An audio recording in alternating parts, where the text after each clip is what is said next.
Hey guys, Joe here, and I wanted to do a Civil War recap between A-Team and A-Team 2, but I found it more interesting to explain how the clans were able to match. So joining me today is the mastermind behind the Civil War, Atomic, a leader of A-Team 2. Hey brother, thanks for joining me. What's going on? It's my pleasure, thanks. It's my honor, and I'm not the mastermind. There's plenty of other masterminds. I'm just the data inputter. So, tell me about your experience with the Civil War. How was it? Oh, it was amazing. It really, for me, I don't know. It really, I haven't had that much fun clashing in a long time. I don't know what some of the updates and whatnot have.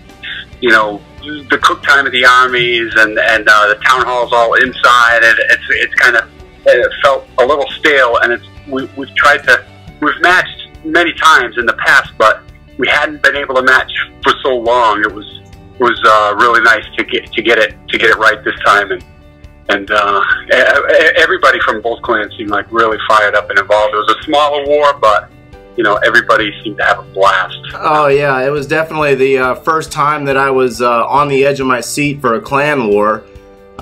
Even in the last final couple of attacks, nobody could get into a spectator. I mean, it was all full. It was the first time I've ever experienced that. I was literally shaking at the end of that war for the outcome. And both teams put up a phenomenal effort, absolutely impressive. And you know, huge shout out to Micah and Nelly for really running those teams. You know, if you agree with me on that. For sure. Yeah, and I think what it came down to was Micah 3-star and 2 Town Hall 10s. Yeah, and then on the other side you had Nelly putting strong 2 stars on Town Hall 11s. Remember that? Yeah. Reaching out. Sometimes you got to do that too. So. Yeah, exactly. Yeah. So, do you feel like this enhanced the team development and the camaraderie across both clans? Oh, definitely.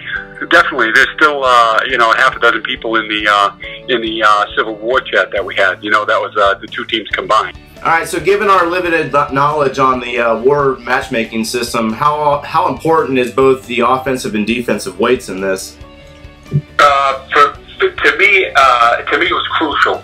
It seemed like I mean, I've tried to, I've been, you know, kind of, whatever, taking the role of trying to organize tournaments with, you know, multiple clans all at once. I've tried Civil War matchups. Seemed like the last, maybe half a dozen times, they've all failed. I think it was because of the kind of 0.5 phenomenon, the 9.5s with the heavy offense and really lightweight defense. That was throwing off the search algorithm when we're just using the defensive weight, you know, the weight from the storages. Yeah. So being able to you know, figure offense and defensive weights, combine them for both teams, and squash everybody together and get the numbers really close. I mean, I feel like now, yeah, we could even maybe do it with the people who are like 0.5-ish still. Okay. Yeah, there's definitely tools out there on the interwebs, calculators and such for calculating both offensive and defensive weights. You know, it's a really good tool. So, I mean, where did you start when it came to, all right, so we announced that we wanted to do a Civil War, and then everybody started calculating their weights and stuff and plugging it in and giving it to you. So how did that go? Well, you know, it's kind of, the whole process kind of morphed over time. You know, it started out with you know, a year and a half or 2 years ago. It'd be great if we could get everybody to 2 different clans to match up in Civil Wars, and so the process kind of morphed. Initially, we put out a kind of a poll saying, do we want to have a Civil War with a draft, or do we want to have a Civil War with assigned teams, and try to decide on the date? So we start with a poll, and you know, after a week or so, look at the numbers of the poll and decide on a date and decide on a format. Then we'll make it, you know, we use Google Forms, make an official sign up, and send that out. Set the closing date for the sign up. When you set the closing date for the sign up, you ask everybody to go wherever and calculate their weights for you, and we put, you know, the the key to organizing this is organizing things like this is having, you know, great communication. Mm-hmm. You know, we use the Line. Everybody in the whole Elite Nation uses the Line app for communication. You can set up, you know, chats everywhere. You leave notes in the chats. People respond to the note in the chat. You know, and having everybody gather their own weights. You know, we couldn't have done it if we didn't have the communication and everybody participating like that. And that gets everybody to have kind of some skin in the game. You know what I mean? Oh yeah, definitely. So everybody's involved in planning it kind of passively. So they don't even realize it, but you know, they're kind of involved in planning it passively. We couldn't even do it if everybody hadn't chipped in and helped out. So a big question for a lot of players out there, when, you know, if they were to want to do an arranged war, should all their players, you know, the ones that are immediately involved in the war that have signed up, should they stop upgrading items on their base until after the war has matched? Yeah, that's a good question. What we did and what we kind of decided as a planning group, we usually have like 3 or 4 guys or girls in the planning group, and we'll decide when we decide on the date. The cutoff date for the signups is a perfect time for everybody to, because the cutoff date for the signups is typically like a week before we're going to do the war search. So you say in your informative sign-up sheet in Google Forms, you say cutoff date is whatever, the 13th of May now, and the war is going to search on the 20th. So everybody's going to need to start gathering their weights starting on the 13th at the close of the sign-up period. Mm-hmm. And for that 1 week, please don't upgrade any defensive structures. Okay. So yeah, people have to give a little bit to try and keep things matched evenly. Mm-hmm. So that's the trade-off. But I mean, it's a week, and you're going to be waiting 2 weeks for an upgrade anyways. So how long for this event right here? How long did it take to compile the data? I know that I was in a communication with you here and there, you know, looking at the stats and everything. How long did it actually come official that you had the teams lined up? It's kind of funny because the interest in the whole event seemed kind of low, you know, because we've had so many failed matches in the past, you know, year. So the interest was kind of low, and I kind of put it off, and then people were like, hey, you know, next week is the war, and I was like, oh, okay. So I checked, and lo and behold, everybody had, you know, most of the people were putting in their weight data, and I mean, it came together like super fast and super easy. I think from the time I only had to search for maybe 2 or 3 people's weights on my own, which was no big deal. One of them I had asked at the last minute if he would join just to balance out the town hall levels. We had even numbers of town halls on each team. Okay. And from the time I got the data finished, you know, everybody's data input on the in the sheets and the response page, it took me about 4 hours, I guess, 4 hours, maybe a little more. That's not bad. To balance out the 2 teams. Yeah. Yeah, I tried to keep like everybody who had a mini account in, you know, separate. I tried to keep all spying opportunities off the table. I think I did a good job of it. Yeah. And you know, I thought we were going to have to, you know, I was going to present it to Nelly, and he was going to say, no, you got the advantage. Yeah. But no, I mean, I presented it to him and to all the guys in the planning, and they were like, perfect. And I was like, okay. So yeah, you actually did a really good job, though. I think you came in with within 6 of both teams on total weights, offense and defense. We were 6 off from each other. Yeah, minuscule. Yeah. I think the defense was 18-2 was a +1 on defense, which is, you know, literally like the weight of a small bomb. Uh-huh.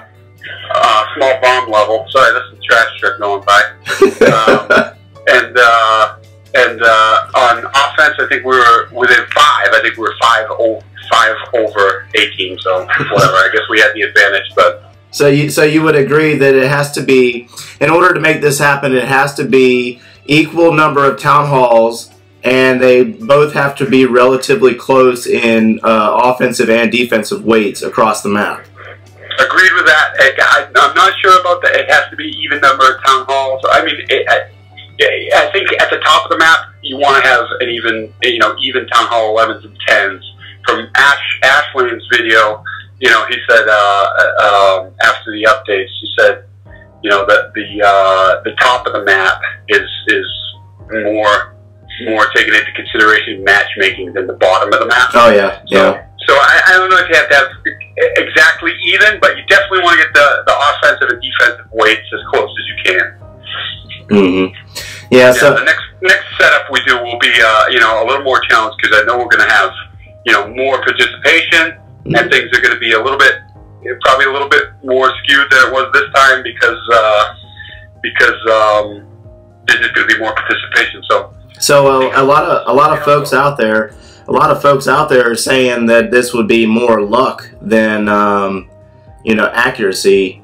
Do you really feel that way, or? I think I think there's some luck involved, just based off of however many clans are searching at the time of day you're searching. So there's some luck, but I had the numbers so close. I was like almost positive. I almost would have placed money on it that we were going to match this time. It took us forever.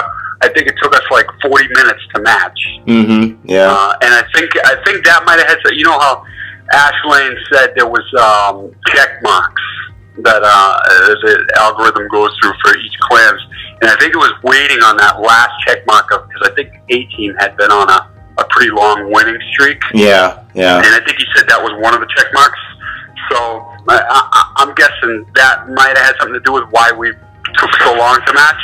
Mm-hmm. But I don't think it was necessarily luck. I think there's some luck. It's just like with anything, there's some luck involved. But yeah, mostly my awesome teammates giving me accurate weights. Yeah, everybody's weights were spot on too. It was beautiful. Yeah. So, do you see that this system or this feature is needed in the game right now?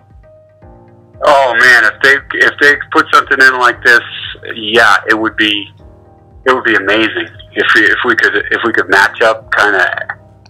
Do you mean clear, like arranging wars? Oh yeah, definitely, like an option in game. Yes. Yeah, absolutely. SuperCell could. I feel like they could make a killing on it too, because charge a 10 gem admission or something for a level 10 clan. Just. Yeah, they could figure any number of ways to do it. I'm not a big proponent of everybody having to spend gems, but no, certainly not. A way to bring it to the table. I mean, they could figure out a way to make it work. Oh yeah, I think that if you eliminated the loot from the the wars and XPs and just made it like an exhibition match, you just request to war another clan, and whether they accept or not, and it's right. Completely exhibition. That's the way I would propose it. Yeah, hopefully, I mean, it's only taken maybe a year of how long we had XPs for clans. Almost a year. Now everybody's getting to level 10. How about a level 11 perk? You can arrange matchups. Yeah, but I don't think that would necessarily work for the lower end clans either. Well, you got to get to be a high-level clan. It would definitely make it worth it. It would definitely make it worth it. So, well, I think that's pretty much it for this. I appreciate you for joining me today, Atomik. It was great talking with you. My pleasure. It's an honor, man. Honor. Elite Nation, A-Team. All right, thank you.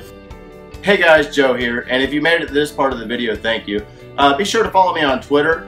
And I appreciate and am humbled by every single like and comment that's dropped down below. Help me out by giving me some feedback and tell me where I can get better at this whole YouTube thing. And I only solely do this for the passion of the game and the family aspect. So, as always, you take care.